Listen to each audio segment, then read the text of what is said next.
Welcome back to Make More Love. I'm your host, Ellen Dorian. This show looks at the connection between relationships and business ownership, especially for men who want straight talk, useful frameworks, and practical ways to solve relationship problems. If this is your first time here, hit follow or subscribe so you don't miss anything. Now let's get into it. Over the last few episodes, I've been talking about trust and what happens when something goes wrong in that area within the relationship. Sometimes we make a mistake, sometimes there's a breach of trust, and sometimes it crosses the line into betrayal. But regardless of what caused the hurt, the relationship still has to deal with what happens next. And one of the least useful ways that couples deal with hurt is going silent. Unfortunately, going silent doesn't mean that you're forgetting about the situation. Instead, people don't talk about it, but they start acting out toward each other in ways that lead to what you might recognize as being in the doghouse. That's when one of the partners is left trying to guess what happened, and the longer it takes for them to figure that out, the more the resentment builds up, and that just leads to more disconnection. So today, we're going to explore why the doghouse dynamic happens, how you can recognize it early, what to do if you find yourself in it, and how to prevent yourself from ending up there again. I want to say that I emphatically do not condone the idea of a doghouse. You are not a dog. You are partners, and you deserve direct communication and mutual respect. And later in this episode, we're going to talk about how to get rid of the doghouse for good. But first, let's talk about the topic in a little bit more detail. And let's start with what it means to be in the doghouse.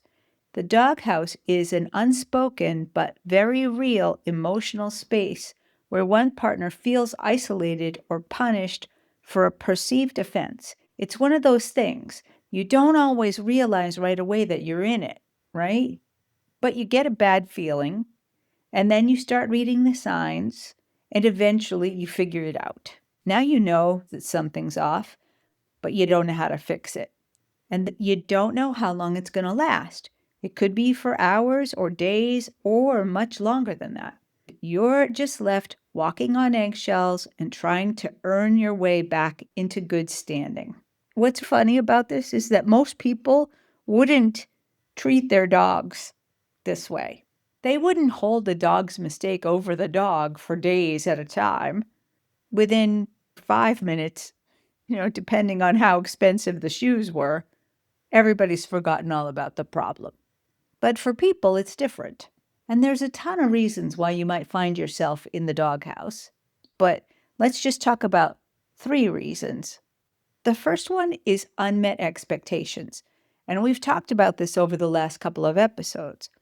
These unmet expectations could be assumptions by one person in the couple or the other, or promises that you've made but then maybe forgotten about or just haven't gotten around to yet that end up disappointing your partner relative to their expectations.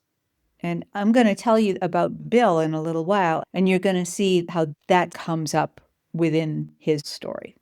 The second one is an emotional disconnect. Over time, unresolved feelings about, for instance, disappointments or other frustrations or a lack of support can fester, creating a pattern where the issues build up because you never talk about them, which leads the partners to avoid each other, which creates this doghouse situation. The third reason is perception versus intention.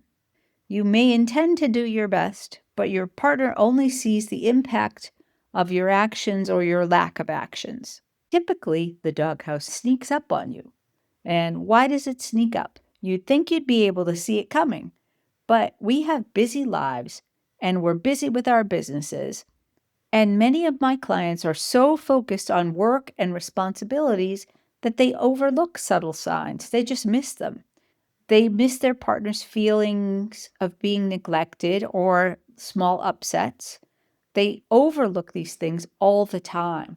And then there's that lack of communication that we just talked about, where many couples don't openly discuss their needs or frustrations until the resentment really boils over. That's why it feels like a punishment when actually the foundation of it is hurt feelings. Have you ever had a friendship that felt one-sided? You're always the one reaching out, making the plans, keeping the connection alive. And sure, your friend is always happy when you're in touch and enjoys what you do together, but they never take the initiative themselves to reach out. At some point, maybe you've had this thought: this sucks. I'm going to stop reaching out and see how long it takes them to notice. And then nothing happens. Days turn into weeks and months, and eventually you realize that that friend has gone out of your life. That was a test, and your friend failed it. And you may be thinking, well, if they weren't holding up their end, then maybe this is for the best. And maybe it is for the best. However, there's always going to be a part of you that's still waiting for your friend to reach out, even if it's been years. There's that open loop that never completely closes, and that leaves a mark. The doghouse is a variation of that test. It's not usually the first thing your partner tries when they want your attention. In fact, it's often a sign that you haven't been responding to what John Gottman calls bids for connection. A bid can be as simple as, like, what do you think about the Red Sox? Or, I need your help changing this light bulb. You don't need help changing a light bulb. You just want your partner to do something with you. When you show up and engage, you strengthen the connection. But when you don't take those bids seriously and you repeatedly neglect them, along with neglecting the promises you've made and all kinds of little things, the resentment starts to build up. Your partner is likely to try a few times and maybe a few different ways to get your attention. Like they might ask sweetly, and then they might ask angrily, and then they might ask jokingly. But if none of those things work, or if you start labeling what they're trying as nagging, eventually they're going to stop trying. And typically then they'll withdraw, and that's how you find yourself in the doghouse. Let me tell you a story about Bill. He's one of my VIP clients. So we spend a full day in person a few times a year, and then we check in by Voxer and phone and text messages whenever he needs it. So we're just getting into one of these full day sessions when he offered this up. I'm so tired of being in the doghouse with my wife. Half the time, I don't even know what landed me there. And since I don't know what I did, I basically just have to wait until she lets me out. And I said, okay, half the time you don't know. So that means the other half of the time you do know why you're in the doghouse. Is that right? And he said, well, sure.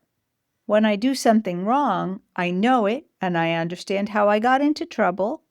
And I usually have a pretty good idea on how to get out. But other times, I think everything's okay. And then I get some kind of a message that just seems off. And when I ask my wife, what's up? She pulls that line. I'm fine. Now, I'm not dumb enough to fall for that one, but I can't get any answers either. Bill was clearly frustrated with this, and he'd been clearly thinking about it for a long time. Because here's what he said next. Look, I'm working my butt off 12, 14 hours a day. First off, I think I should get a pass on the little things. And second, if I've done something wrong, just tell me so I can make it right and we can move on with our lives. So here's what I always say. I hear what you're saying, so let's see if we can unpack this thing. Let's start with what we know. You told me when you do something wrong and you get put in the doghouse, you know why you're there, right? Yes. And you also usually know how to fix it. Is that right? Yes. Okay. So if you did not do something wrong, but you're in the doghouse and you don't know how to fix it because you don't know why you're there, then I think it's most likely that you're in the doghouse for something you did not do or something you forgot. Does that ring any bells for you? And Bill thought about it for a minute and said, when you put it that way, she's been complaining that she's tired of the cold. I said we could go on a warm weather vacation, but I haven't had the time to plan it. It's not like I don't want to, but it's a bad time for me to take time off out of the business. Okay. Anything else? Well, I know she's been having trouble sleeping for a while, and she mentioned a few weeks ago that the smoke detectors were waking her up. You know, when the batteries get low, they do that chirping thing randomly in the middle of the night. Now, I know that means I should change the batteries, but what can I say? I forget to do that because I don't even notice when they're chirping. Well, and there it was, 2 unfulfilled promises, a vacation she was looking forward to, and something as small as changing the batteries in the smoke detector. Now, I want you to think for a minute about your own relationship.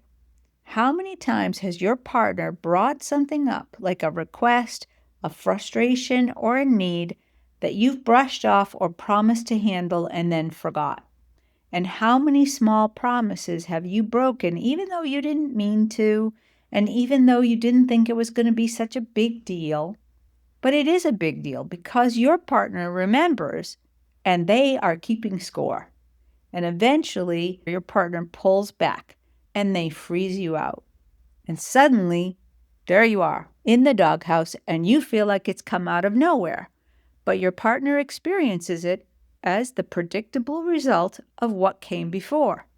And I'm not blaming you here because clear, direct communication would have been a shorter and more effective approach.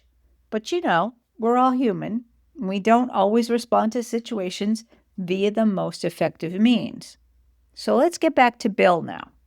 So I said to Bill, okay, if I hear you right, you made a promise to take her away from the cold, but you didn't make it happen.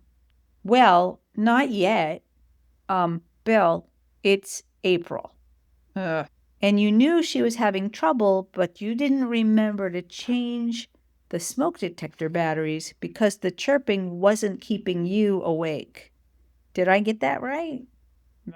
So, Bill, what message do you think you're sending to your wife here? Oh, man, I suck, don't I? Nah, Bill, you don't suck. And hey, listeners, you don't suck either. You just needed some new skills. As you might have guessed, I've got a way out of this mess, and I taught Bill a system that worked for him. And I'm going to tell you more about that in a bit, but first, there's something else I want to share. A lot of you have been asking what it's like to work with me. We don't just sit around talking, and I don't just dish out advice. I work from a place of logic and strategies and solutions because I believe the same strategies that solve business problems can be applied to relationships. I call it the relationship operating system. So you and I would team up to get a clear picture of what's going on in your relationship, just the way we would do it if we're looking at your business. Then we'll pinpoint the top priorities to work on. We lay out a strategic plan to target the things that will actually make a difference. And then I'm right there with you, supporting you as circumstances change and helping you stay focused on what's important. You'll build new skills and strategies to get through your problems, ruts, and challenges so you can create the passionate partnership that you crave. If you're stuck in a loveless limbo, where you're living separate lives under the same roof, why would you want to stay there? Your first step out is easy. Just set up a relationship reset call with me. It's free, it's quick, it's private, and it's just you and me working on your specific relationship challenge. So head over to relationshipresetcall.com and grab a spot for that. You'll bring me up to speed. I'll let you know if I think I can help. And if not, I'll tell you that too. Then we'll work out 1 or 2 action steps to get you moving forward right away.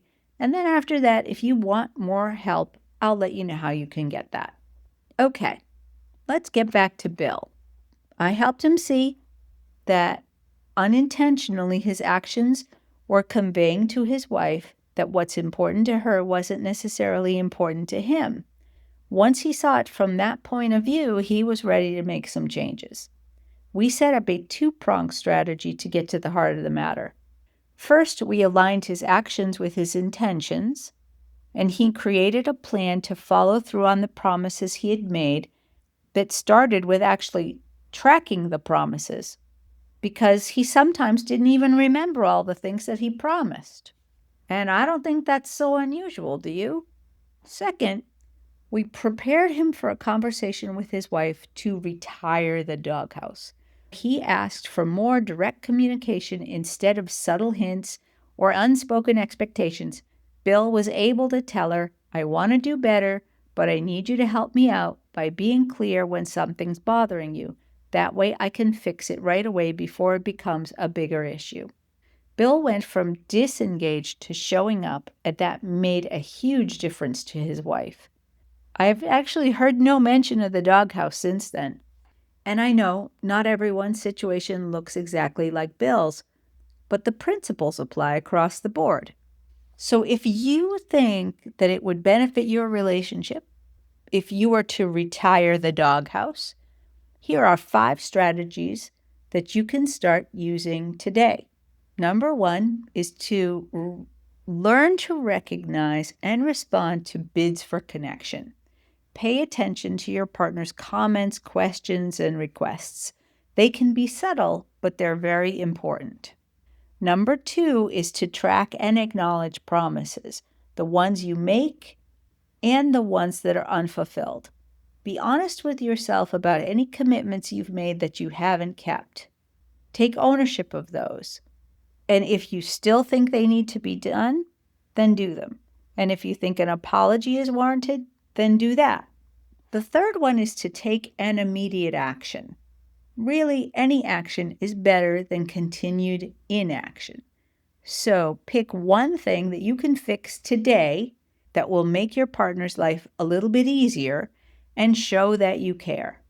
Number 4 is to open up to your partner about the doghouse and the damage it's causing. Of course, that does mean that you're going to need to be open to hearing what's on their mind and be willing to work with them on solutions. So be sure you're ready to commit to that. Because if you just say, I don't like the doghouse, but you don't commit to any kind of a change, that's not going to help at all. So if that feels like too much of a stretch, you can still ask for more direct communication and maybe give your partner some feedback on how to express their concerns in a way and at a time that will enable you to respond well. And then hopefully you won't be in the doghouse as often, and you won't have to have that confrontational discussion, because it could sound a little bit confrontational to say, I don't want you to put me in the doghouse anymore. I could see why that could cause some issues.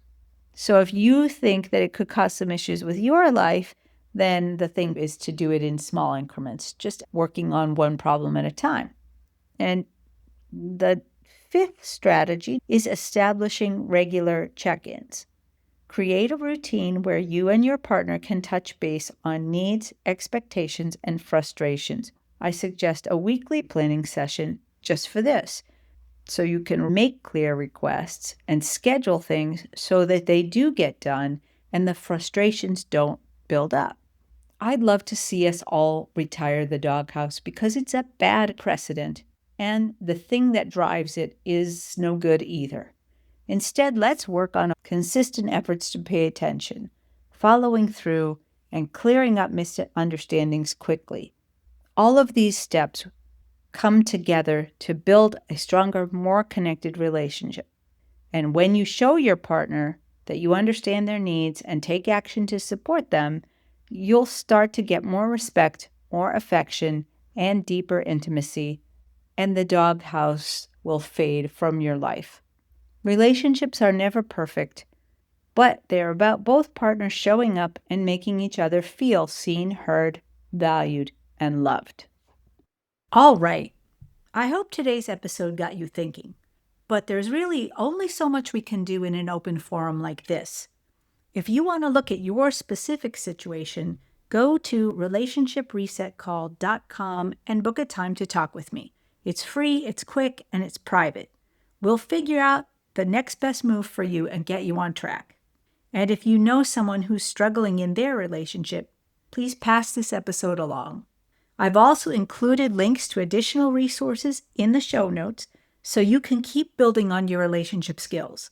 I believe you had good reasons for choosing your partner.